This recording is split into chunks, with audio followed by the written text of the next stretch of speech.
Hello, welcome to this third video on Trip 2.0. The previous videos are a brief introduction of the database. The second video is about enrolled clients. This next video will be about the other elements of the database, and then the last one will be specifically about SurveyMonkey.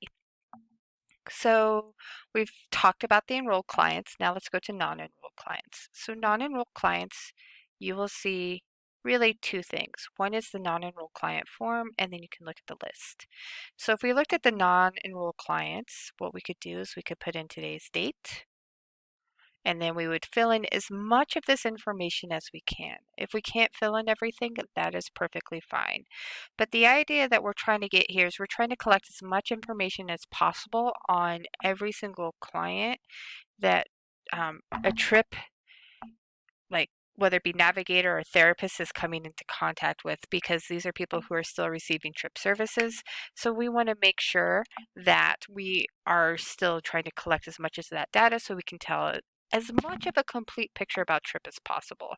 So after you've entered in as much information as you can, this person is test again, Bob is who's entering it. We'll just say David. Again, fill in as much as this came from trip itself. Excuse me, that would be the wrong folder, but trip. And then if I happen to know the gender of this person, their date of birth, ethnicity, race, but also the reason that they didn't enroll. So they didn't want to do knobs, right? Like that's the reason for us to know why this person potentially didn't enroll in the services that we are providing. So from there, you would just add the record, as simple as that, and then you would close the form.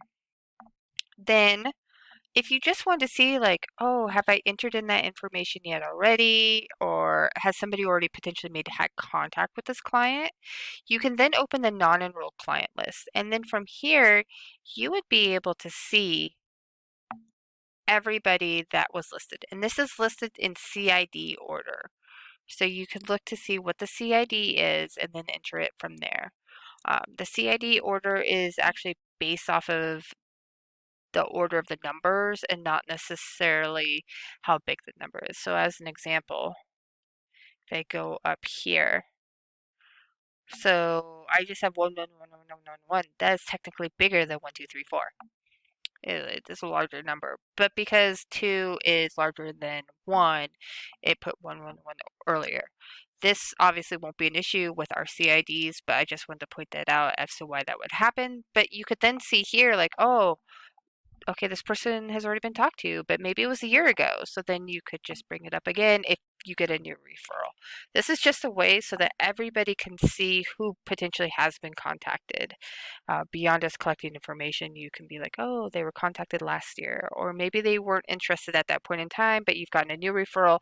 You're like, oh, I saw that somebody contacted you a year ago. Let's talk to you about that. So this is just another quick way to view that information.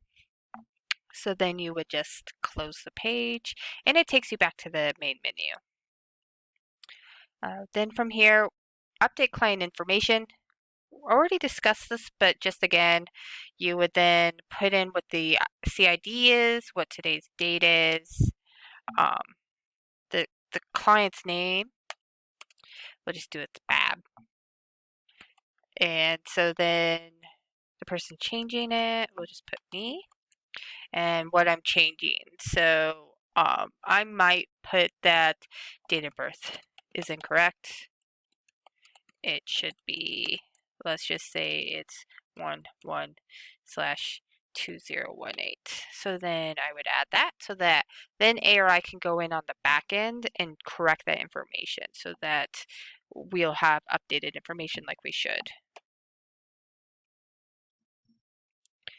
Client issues. This is something specific that was requested. So what will happen here is that you will see a list and it will go either you could look at the last entry. This is the very so this is the very first one that was entered in, or you could look at, excuse me, that was the last one. So so this is how this will work.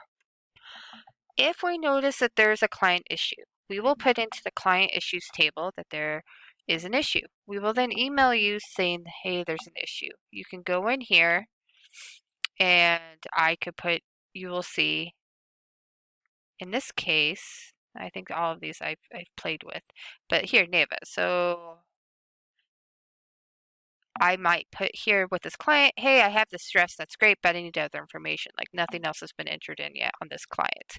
So um, it could very well be that it's today's date then, and so if I was Neva, I would put in today's date and just be like, just inputted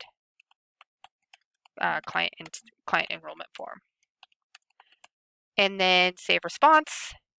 Then I, as the ARI person, would go in, look to see what the response is, and be like, great, it's resolved. And I could then remove these so that I don't have this giant running list of people, so that you're not having to go through, because this will be updated throughout the system or throughout the time of the grant. So we don't necessarily want to have 5 years of client issues if we can help it. So then from here, once I'm done, I just click on that and I close the form, and it takes me back to here.